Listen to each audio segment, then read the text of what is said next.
Beate Maria, Beate Michele Candelo, Beate Ioanne Battista, Sanctis Apostles Petro Paolo, Omnibus Sanctis Vobis Fratres.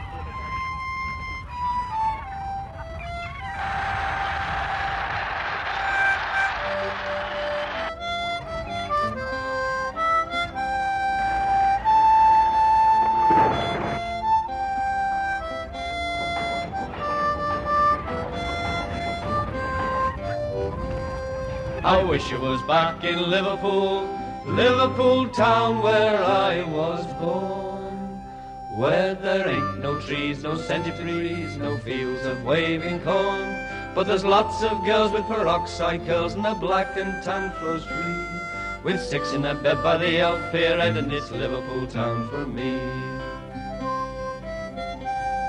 This is a city at an end and a beginning, a seaport that has boomed and grown old, a city with 80,000 houses unfit to live in, and an unlimited ambition. Liverpool today is very much run down and due for renewal.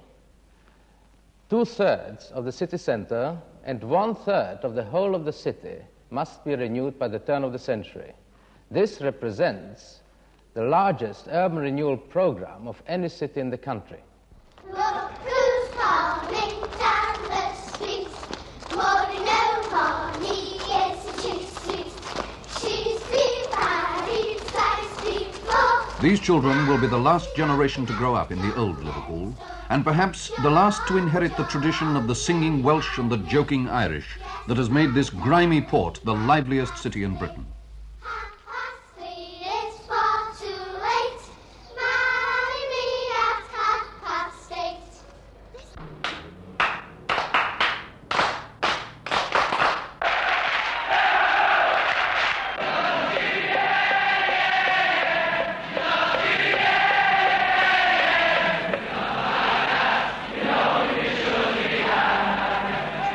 There always has been a sense of rhythm and singing in Liverpool, as long as I've been round the scene anyway. We used to sing in pubs, and in those days you weren't allowed to sing in public houses by law, and I think the Liverpool people decided that they'd be sort of cocking a snook at the authorities if they really belted out with their singing. But of course these people here, they've had largely to make their own enjoyment. And one natural way of enjoying yourself is to sing. They are the secret people, I think, that Chesterton mentioned in his poem. There are no folk in the whole world so helpless or so wise. There is hunger in our bellies. There is laughter in our eyes.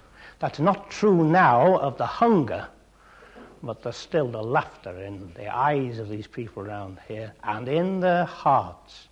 Years ago, there used to be a lot of unemployment, as you know, in Liverpool.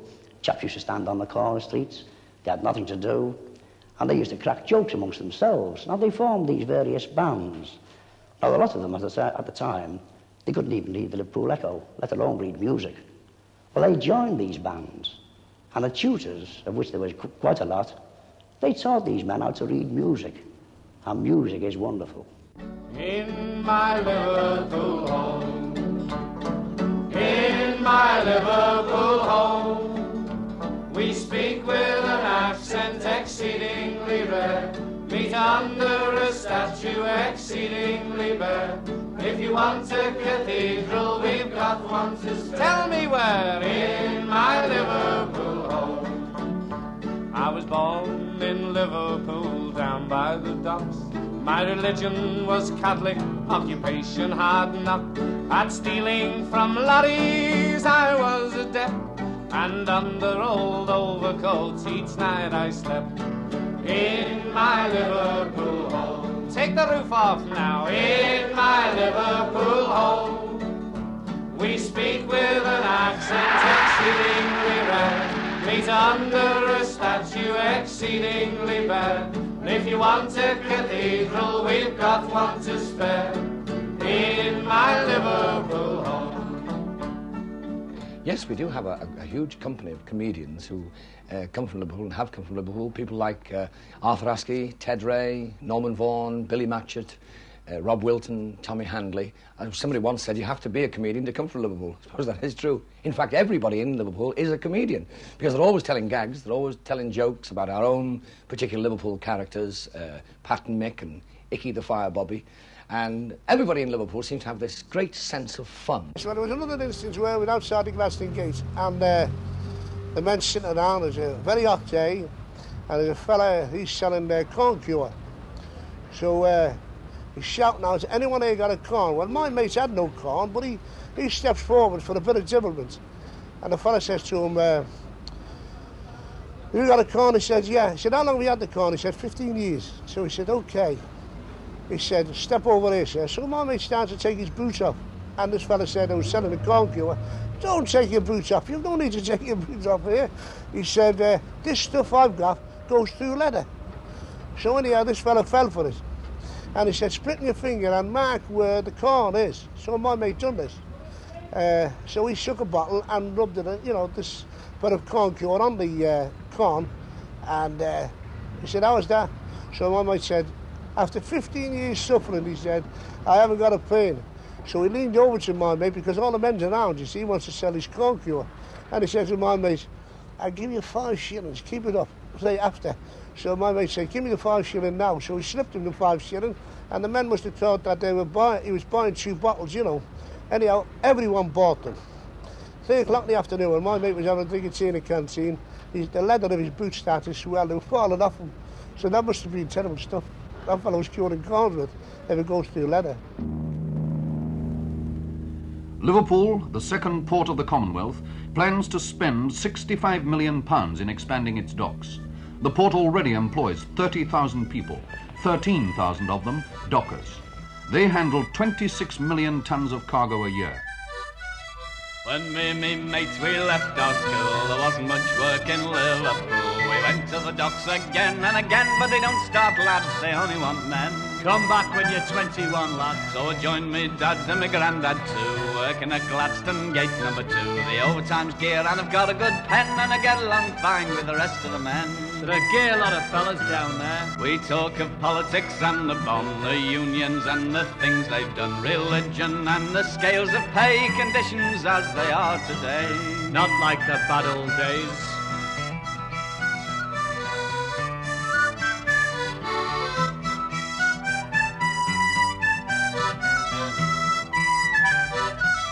Me granddad had to work and sweat all the hours that he could get, but now machines have come to stay, there's more time off and better pay, so they say.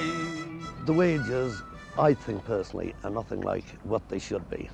Our flat rate is just over £10 and some of the work is very arduous. That's providing you go to work. There are times, of course, when you don't get a job, when you have to go to the control and prove attendance, to prove that you are looking for work.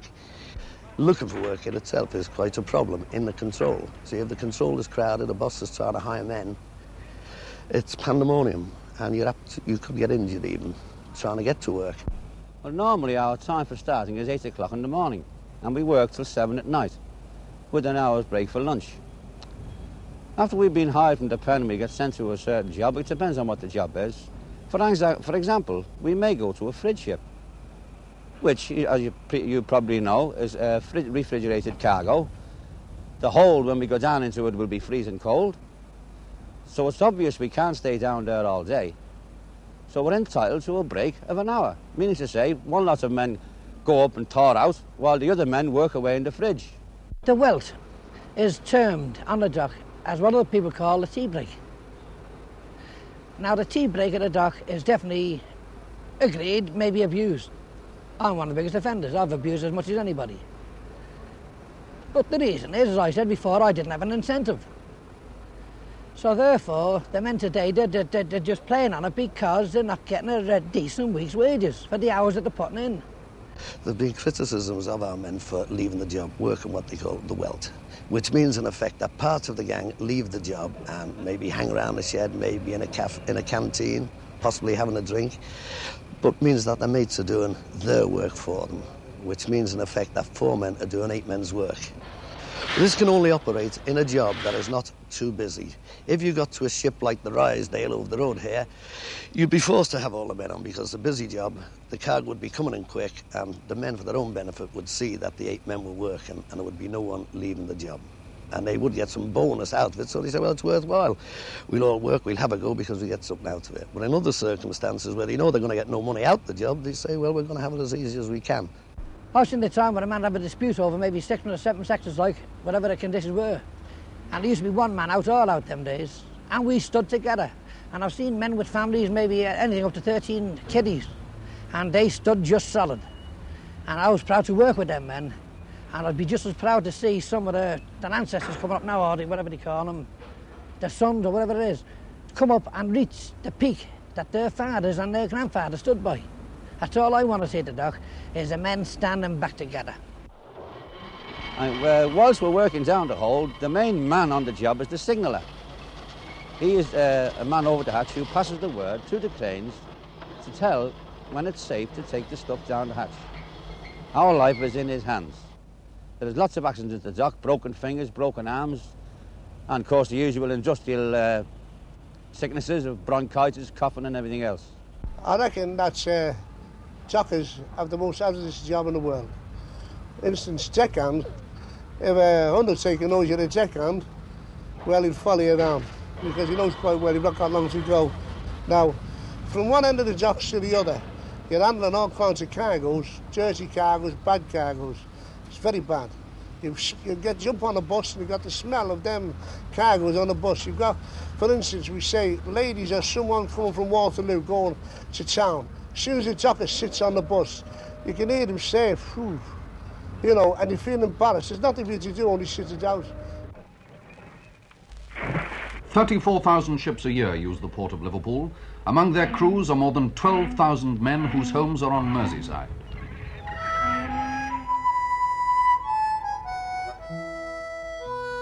Johnny Toddy took a notion for to cross the ocean wide, and he left his true love behind him, weeping on the Liverpool side. Johnny Todd came home from sailing, sailing on the ocean wide, for to find that his fair and false one was another sailor's bride.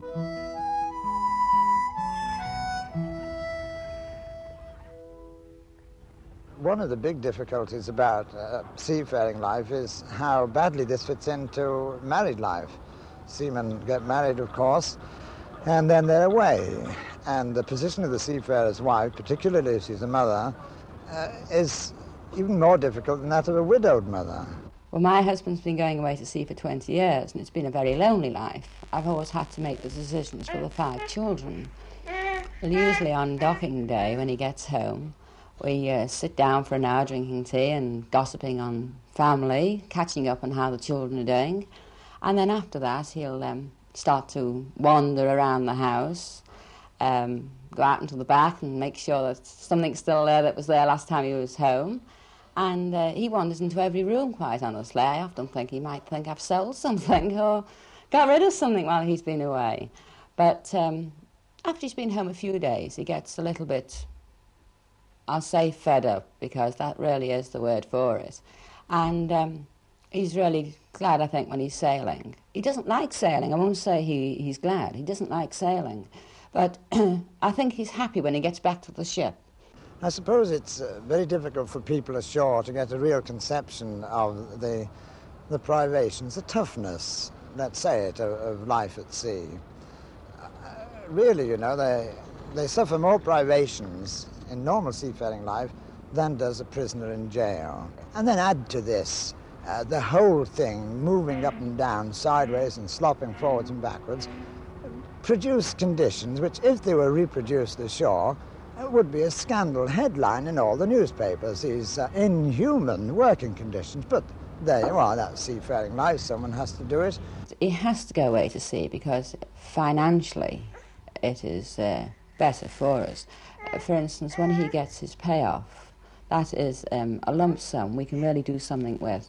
Having 3 children at the grammar school, you've got to have money behind you to keep them there, and that's his aim in life.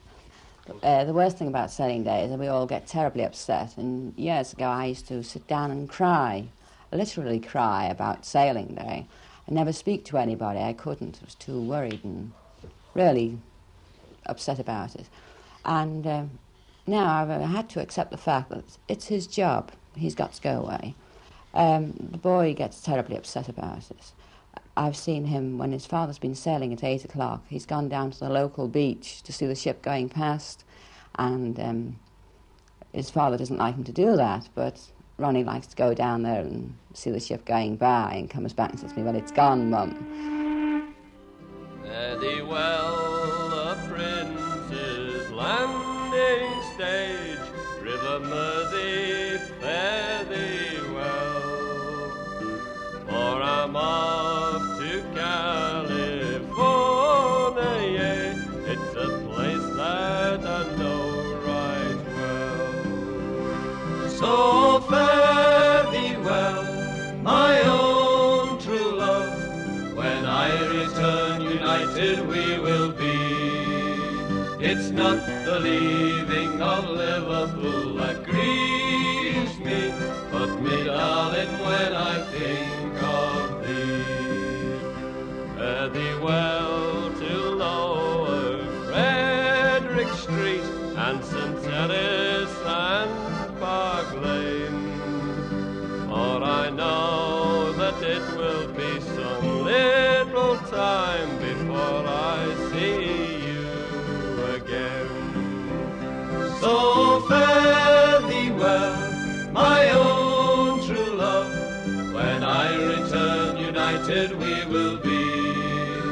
It's not the leaving of Liverpool that grieves me, but me darling when I think of thee.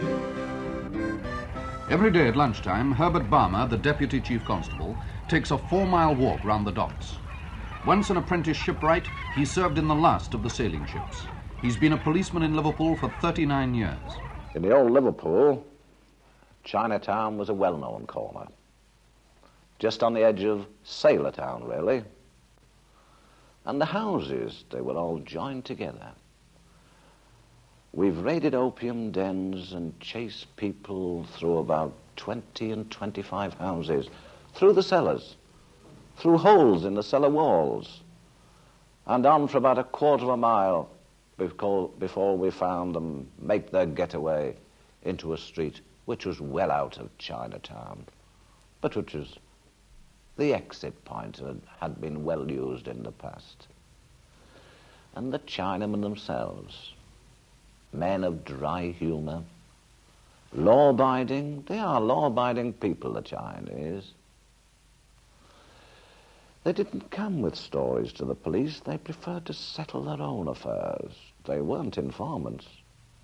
But one chap whom I prize greatly was. And as it's over 35 years ago, I can now mention it. He used to ring me up and say, Mr. Balmer, you go 16 Pitt Street, plenty much opium smoke. You go? And I say, I go. And I did go. And I'd find them smoking the opium. And I'd chase the chaps who were smoking and arrest the men who were running the joint. And that was that. A few days later, another message from him. Mr. Balmer, you go 7 Dickinson Street. Plenty much opium smoke. You go? And I say, I go. And he was always right.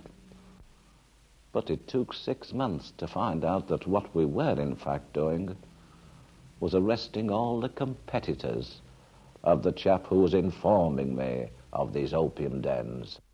Can you do the case ball? Can you do the splits? Can you do the whirly-whirly? Can you do the kicks? The Queen, she bows, the King salutes. The girls wash the dishes and the boys load the kisses, and we all shout, hooray! Here in Everton, this great wood stretched across from here in that direction. And the people of Everton, they had the right to go into the wood and use the wood for all the things that they needed it for. Now, in the course of years, the wood was gradually cleared, and you were able to farm the land where the wood had been. The woods and fields of Everton disappeared under endless rows of terraces more than a century ago. Much of the district has been knocked down, some of it rebuilt. There, and in other central districts of Liverpool, the bulldozer and the building gangs are changing the lives of hundreds of thousands of people. For some, the change is welcome. 6 of us living in this room. We have to cook, eat and sleep, and everything you do is in the same room. You can't even get washed unless the children are watching you. You have to wait till they go to sleep, and then it's late. It's in the middle of the night, 1 or 2 o'clock in the morning when you can get a wash. There's no hot water, nothing. Everything's to be boiled and carried. And just don't get no sleep at all, because my husband goes to bed early and he's moaning. When I want to sit up a bit and watch the television, he's moaning about having to get up early and the telly's making a noise and the children won't go to sleep. When you get into bed, there's other children crying and keeping you awake. Just don't get no rest at all. Might get about 2 or 3 hours good sleep. When everybody's rowing, they interfere, you know, they might run in and that, and then you row with them because they've interfered with you and your husband. And you know their business, they know your business. There's just no way of happiness here at all. But then you have got the comfort of not being lonely. The people upstairs, they have got all the difficulties. Because if they want water and someone's on that toilet, they'll have to stand outside and wait. And the rain's coming down. They can't even use the toilet when the rain's raining. They have to share cookers on the land, and 1 cooker between 2. There's always maids over who's putting the money in and who's not. And I've put a shilling in and things like that. Or she might use 2 rings and there's only 3 rings on it. You might want to have 2 pounds on, you've got to wait till she finishes to get your cooking done. Then it's 7 o'clock when your tea's ready. Or if you've got the oven on, the boat's doing roast, that's it. She might want it low and the other one might want it high. It causes a rise, nothing. I would like to say that personally I find it very rewarding and satisfying to teach in a school here right in the centre of the city. But I don't deny that there are many problems. The children come from very overcrowded homes. About 10% of them still live with the whole family in 1 room.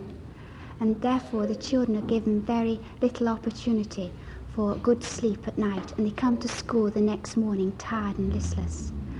About 15% of the children live in small houses shortly due for demolition. Not so long ago, a little boy came to school in great distress because his pet dog had been killed by a rat at the bottom of his bed that morning. Also, they have very little background knowledge. We try to take them out to parks and farms. This week, some of them saw a cow for the very first time in their lives. They have very little space for play. The tenements, where about 75% of them live, are overcrowded. The only areas where they can really play are in the car parks, in the busy city streets, or riding up and down the escalators in the city stores. Not so long ago, on a sunny day, one of the teachers looked out of the window and saw 3 little boys sitting happily having a picnic with a bottle of lemonade in the little patch of grass down there, right in the centre of Lime Street.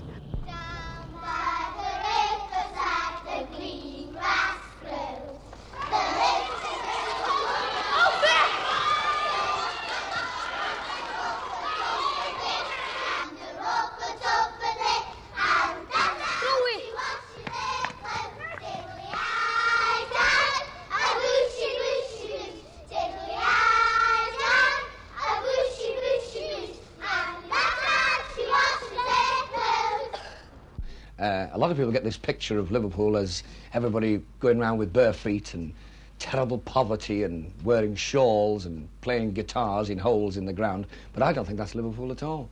If they are poor at all. It never bothers them, it never worries them. As far as I can make out, it never bothers them at all. I've seen people have the time of their lives, and I don't think they've got two halfpennies to rub together. They're wonderful people. They're very big-hearted people, generous people. They're very generous people. I've been to bingo halls. I've been given the pleasure, the honour, of passing over cheques for immense amounts of money to give to charities, particularly from a place, one bingo hall I'm thinking of. They gave thousands of pounds to a charity for African missionaries, and I'm sure half of them wouldn't even know an African missionary if they fell over one.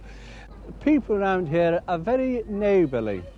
For instance, when there is a bereavement in a family, it's most noticeable how they'll go in and out the house and sympathising with the people who are bereaved.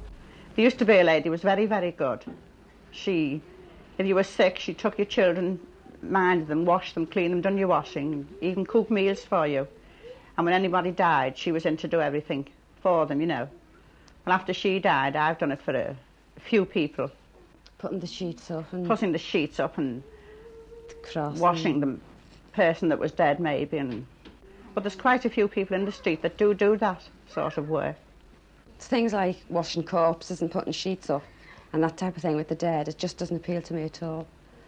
I mean, I think that's for a funeral parlour, but round here, the likes of my mother and her friends, they think it's an honour, more or less, to walk into, you know, to be asked to go into anybody's house who's dead and put the sheets up and cover the mirrors and put flowers up on the wall and the cross and the candles, you know. But that sort of thing doesn't appeal to me. There's been a general decay in the whole area.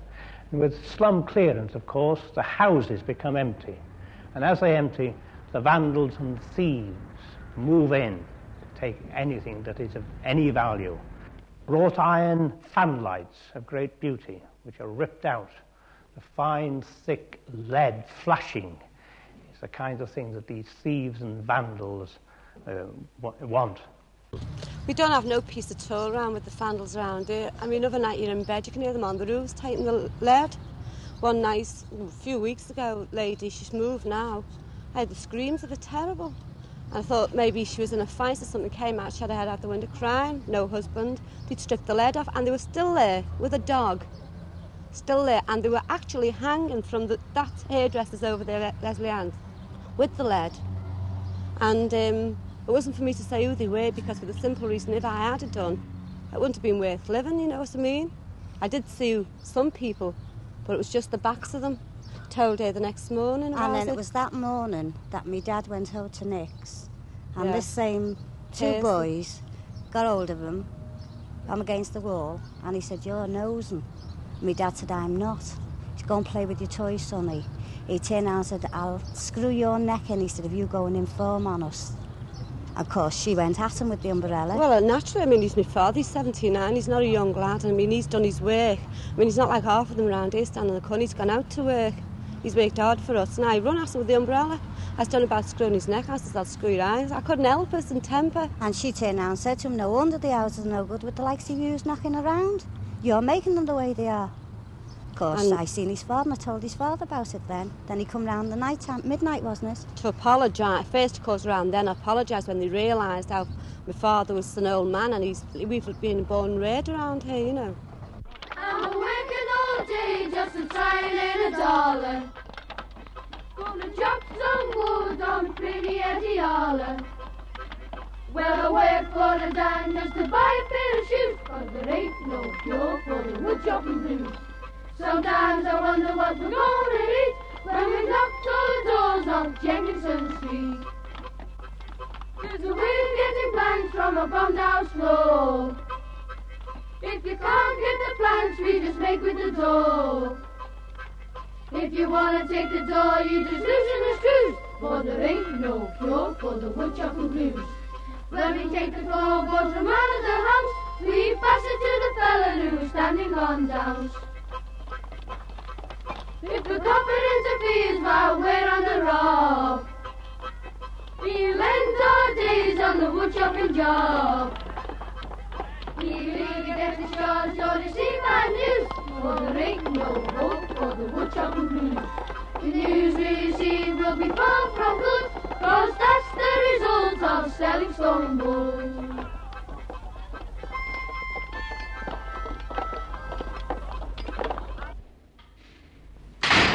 A few months ago, when we had our general survey, the crime in this city was the highest in its history, and in fact, the highest in the country outside the Metropolitan Police. So, we placed television cameras at vantage points along the main buildings of the city where crime was at its heaviest, and we allied the cameras to commandos, and they were joined together by radio. Control to Bravo, over. Bravo to Control, over.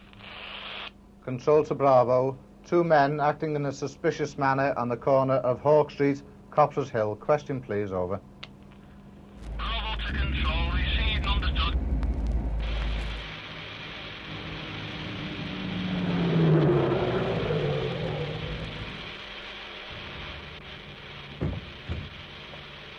Another of our troubles was general hooliganism.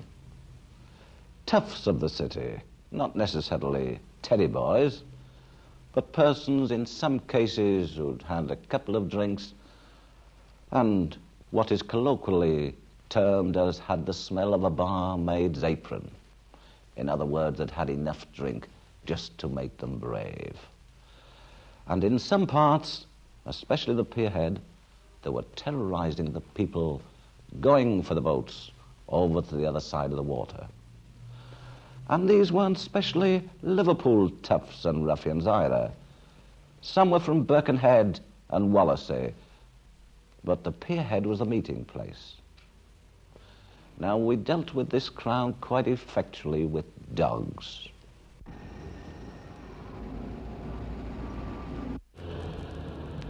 A dog, in my opinion, is worth 2 or 3 policemen in this city.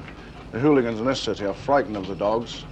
A good example of this is one constable with a dog on his own in London Road the other night came across a gang of 30, maybe more, hooligans fighting, blocking the whole of the road, holding the traffic up. People were frightened by the behaviour, but one man with his dog was able to break up this fight.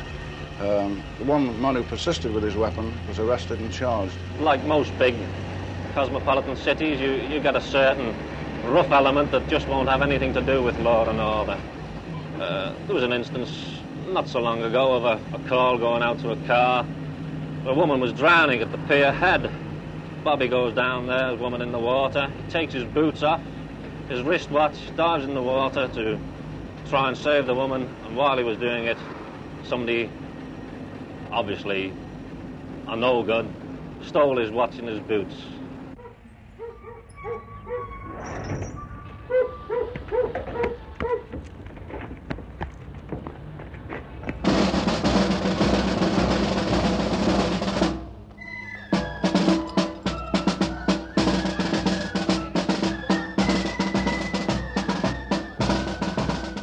When an orange band marches in Liverpool, it has to get a police permit and stick to a route that avoids the denser centres of the Roman Catholic population.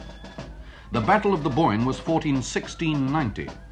Its commemoration in the orange processions of July the 12th has often proved a meeting point between Catholic and Protestant in the streets of Liverpool.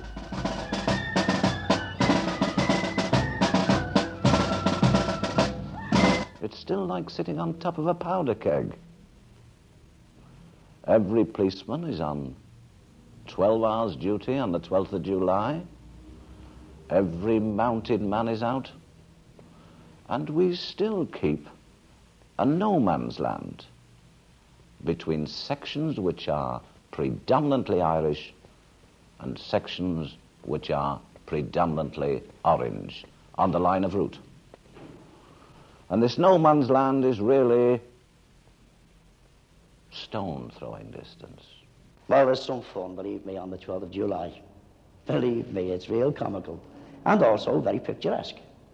Well, I remember of a time as regards to processions. As you know, we have to have police protection, which in my opinion is all wrong because, I mean, this is an English country, Protestant country, and we shouldn't require police protection. But I've actually seen people getting things thrown at them on the 12th of July, which is comical. And I've actually seen, one instance happened to me one time, coming out of Exchange Station one evening, coming home from the 12th of July. This here old lady, she stepped in the gutter and she gave me the greatest Cassius Clay right hook you ever saw. It clouted me right in the mouth when my mouth started to bleed.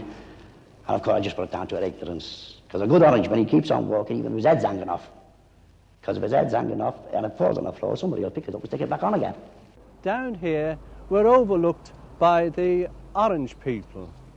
And when I first came here, I remember people were rather surprised when I'd go and visit the few Catholics who were up in that area. And the Protestant people seemed to be surprised that I was an ordinary sort of man. They thought I'd be wearing horns or something. And by degrees, we seemed to become very, very friendly, even with the Protestants up there. And as time has gone on, of course, a great deal of this bitterness has died down.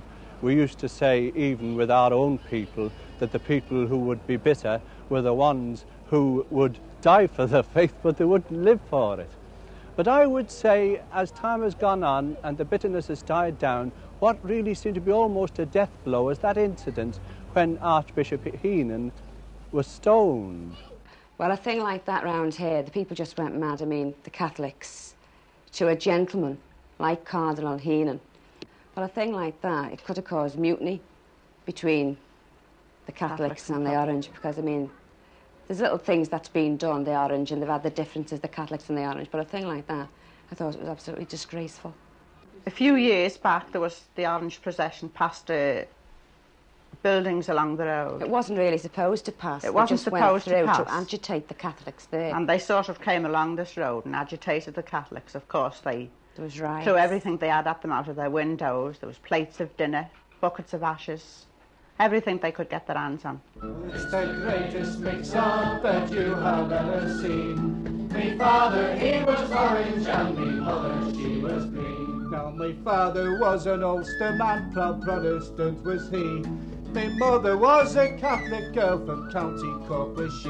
They were married in two churches, lived happily enough, until the day that I was born, then things got rather rough. Oh, for it's the greatest mix-up that you have ever seen. Me father, he was orange, and me mother, she was green. Well baptised by Father Riley, then rushed away by car, to be made a little Orangeman, me father's shining star.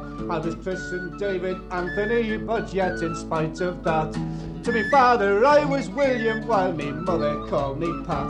Oh, for it's the greatest mix-up that you have ever seen. Me father, he was orange, and me mother, she was green. Now with mother every Sunday morn to mass I proudly stroll, while later on the Orange Lodge would try to save my soul. For both sides tried to claim me, but I was smart because I'd play me flute or play me harp, depending where I was. Oh, for it's the greatest mix-up that you have ever seen. Me father, he was orange, and me mother, she was green. Now, when I'd play those rebel songs, much to my mother's joy, my father would leap up and say, "Look here, William, me boy, you've sung enough of that lot." He'd then toss me a coin. He'd make me sing of the orange flute and the heroes of the Boyne. Oh, for it's the greatest mix-up that you have ever seen. Me father, he was orange, and me mother, she was green. Now one day me ma's relations, they came to visit me. By chance me father's kinfolk, they were sitting down to tea. Well, we tried to smooth things over, but they all began to fight. And being strictly neutral, I bashed everyone in sight. Oh, for it's the greatest mix-up that you have ever seen. Me father, he was orange, and me mother, she was green. Now my parents never could agree about my type of school.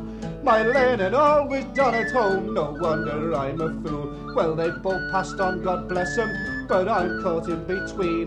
That awful colour problem of the orange and the green. Oh, for it's the greatest mix-up that you have ever seen. Me father, he was orange, and me mother, she was green. But new realities have come to Liverpool, remote from battles long ago, remote from the singing and the fighting and the neighbourliness of the old city. The Ford factory on the city border is the biggest of Liverpool's new industries. Its 12,000 new jobs have cut down the chronic unemployment figures. It is helping to change a way of life. We have spent £2 million in training local people for this industry, and the major part of this expense has been on helping them to adjust psychologically to the conditions which we require, which exist in the industry. For instance, a great deal more regularity and discipline is required in the motor industry than in many of the older and more traditional industries in the Merseyside region. These workers are earning good wages and they're enjoying a new prosperity. They're, for instance, they're buying motor cars and they're taking continental holidays, things which they've never been able to do before. But you'll find a new motor car standing outside a poor quality house somewhere, and this is the symbol of the fact that the social patterns, social conditions in the region are not keeping up with the new industrial pattern. The factory is close to a new estate, Speke, where many people from the city have been rehoused. There and at Kirby, thousands of decent houses have been built. But many people are reluctant to move out from the old Liverpool. They've lived in the slums all their lives. They have their associations there, their churches, their pubs, their shops. And it means, in many cases, when the person is perhaps 80 years old, a complete breakup of their past life. I recall the case of an elderly lady of about 80 who was the last person left in an old block of tenements. We shifted her out one night, and the next morning she was back again. It was, during the war and before the war, tremendous privations caused by the housing difficulties. And the city council as a whole decided almost unanimously to lend itself to the creation of as many houses as was possible. This led, in the main, to the establishment of 2 estates on the perimeter of the city, one at Speke and the other at Kirby. And we in the Liverpool City Council now, having had some experience of watching these estates develop, now realise that perhaps we made the most fundamental mistake that we could have possibly made. We created on a piece of land which had been almost bulldozed flat to resemble the drawing board of the architect, a desert of houses in which people resided, which people slept, but we created at the same time estates upon which people could not, in fact, live a good life.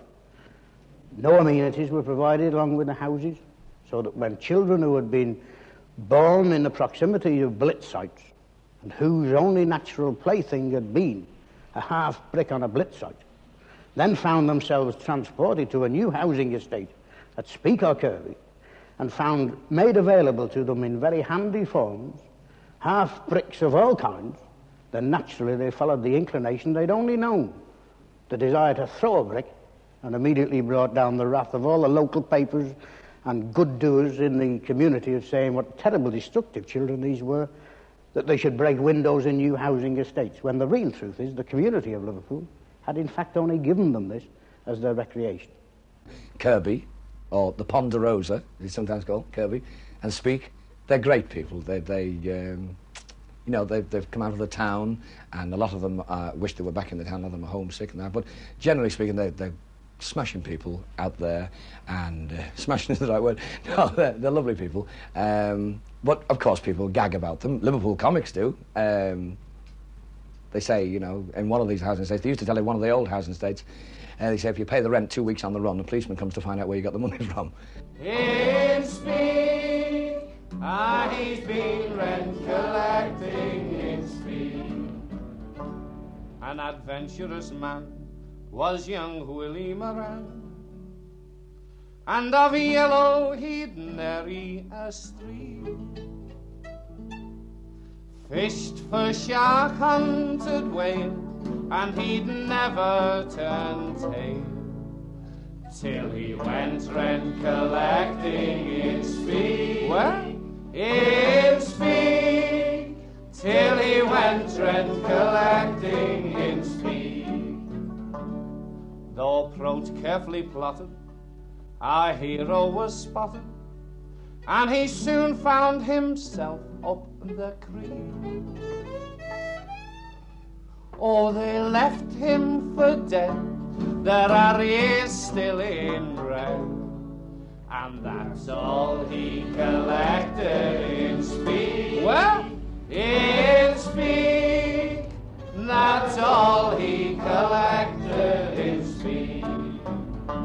Well, the inquest was held, and the coroner yelled, "Oh, my verdict is surely unique. It cannot be denied that it's plain suicide to go rent collecting in speed." Well, in speed, to go rent collecting in speed. Our friends nearly died when they found we were coming to Kirby. They said, you know, you can't possibly go there. I mean, there's so much vandalism. My husband can't leave his motorbike outside in case all the accessories are gone. There isn't a telephone for miles. You've got to go for exactly before you can find one. They've all been ripped out. Vandalism, you know. And there's people down below have rubbish emptied on them. People just don't know what the chutes are for, you know, and they seem to empty rubbish out into the streets. We have to have the windows all caged up with heavy wire guards, and even at that, we can't protect ourselves or protect the windows anyway. We've had them smashed, the guards taken off them. And the back doors, they're always forever breaking the locks off them, and they've even set fire to it this last week, set fire to the back door. Now, when I first went up there, I'll be honest, I think I sent away for them 100 hawthorn trees. And make no mistake, I sweated putting them in, as I thought. But unfortunately, I didn't put them in deep enough, and when I come back, they were pinched. Oh, I don't say they were pinched. I found about 20 missing.